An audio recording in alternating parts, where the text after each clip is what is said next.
কেন্দ্রের সামনে শিক্ষার্থী অভিভাবকদের ভিড়। আসন বিন্যাস দেখে নিজ নিজ কক্ষে গিয়ে বসছে শিক্ষার্থীরা। সারা দেশে শুরু হয়েছে এসএসসি ও সমমানের পরীক্ষা। মঙ্গলবার দেশের 9টি শিক্ষা বোর্ড সহ মাদ্রাসা ও কারিগরি বোর্ডে একযোগে শুরু হয় বাংলা প্রথম পত্রের পরীক্ষা। সকাল 10টায় শুরু হওয়া পরীক্ষা শেষ হয় বেলা 1টায়। প্রশ্ন নিয়ে ভিন্ন প্রতিক্রিয়া থাকলেও ভালো ফলের আশা সবার। আমরা প্রথমে একটু নার্ভাস ছিলাম যে কি হবে প্রথম পরীক্ষা লাইফের, তো প্রশ্ন দেখে সব কমন লাগছে আর খুব ভালো পরীক্ষা দিছি। পরীক্ষা ইনশাআল্লাহ ভালোই দিছি, ইনশাআল্লাহ A+ পাবো।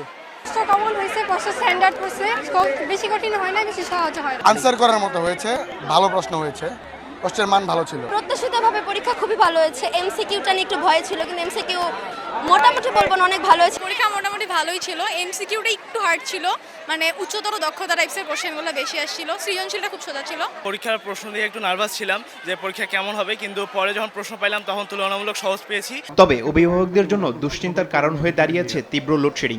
গরম ও বিদ্যুৎ বিভ্রাটে শিক্ষার্থীদের প্রস্তুতি নেতিবাচক প্রভাব ফেলছে বলে জানান তারা। কারেন্টের যে সমস্যাটার কারণে প্রত্যেকেই এই লেখাপড়া করতে হয়েছে, যে রাত্রে বিশেষ করে রাত্রের পরে কারেন্টটা থাকতো। খুবই কষ্ট হচ্ছে, আমাদের বাচ্চাদেরও কষ্ট হচ্ছে, আমরারও কষ্ট হচ্ছে। দেখেন আমরা তো প্রেশারি রোগী, অনেক সময় আমাদের আইপিএসের যায় গিয়ে বিদ্যুতের প্রবলেমটা এটা আমাদের তো অতিষ্ঠ হয়ে গেছে। বিশেষত এই এসএসসির সময়টা তাদের উচিত ছিল যে বিদ্যুৎটা কন্টিনিউ রাখাটা। সন্ধ্যাবেলা কারেন্ট নিয়ে যায়, সবসময় কারেন্ট নিয়ে যায়, বাচ্চাতে পড়তে পারেন না গড়বড় কারণে। এবার প্রশ্ন ফাঁস ও নকল ঠেকাতে সিসি ক্যামেরার আওতায় আনা হয়েছে কেন্দ্র।